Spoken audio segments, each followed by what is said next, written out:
Assalamu alaikum. Today I am going to recite Surah Yusuf, ayah number 19 and 20. What's meaning?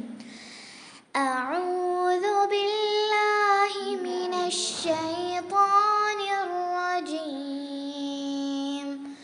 ശപിക്കപ്പെട്ട പിശാചിൽ നിന്ന് ഞാൻ അല്ലാഹുവിനോട് അഭയം തേടുന്നു. ബിസ്മില്ലാഹിർ റഹ്മാനിർ റഹീം.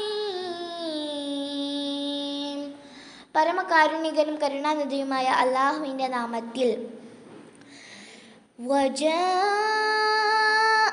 سيارة فأرسلوا واردهم فأدلى دلوه قال يا بشرى هذا غلام وأسروه بضاعة والله عليم بما يعملون.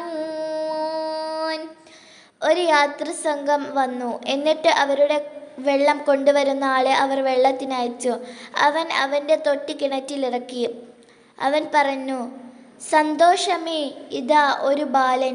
അവർ അദ്ദേഹത്തെ എടുത്ത് ഒരു കച്ചവടച്ചരക്കായി ഒളിച്ചു വെക്കുകയും ചെയ്തു. അല്ലാഹുവാകട്ടെ അവർ പ്രവർത്തിക്കുന്നതിനെപ്പറ്റി അറിയുന്നവനുമാണ്.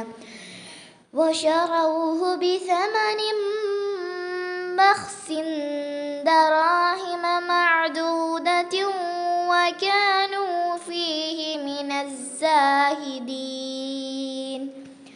അവർ അദ്ദേഹത്തെ ഒരു നിസ്സാര വിലക്ക് എണ്ണിക്കണക്കാക്കപ്പെട്ട അല്പമായ വെള്ളിപ്പണത്തിന് വിൽക്കുകയും ചെയ്തു. അവർ അദ്ദേഹത്തിൻ്റെ കാര്യത്താൽ താൽപ്പര്യമില്ലാത്തവരിൽപ്പെട്ടവരായിത്തീരും.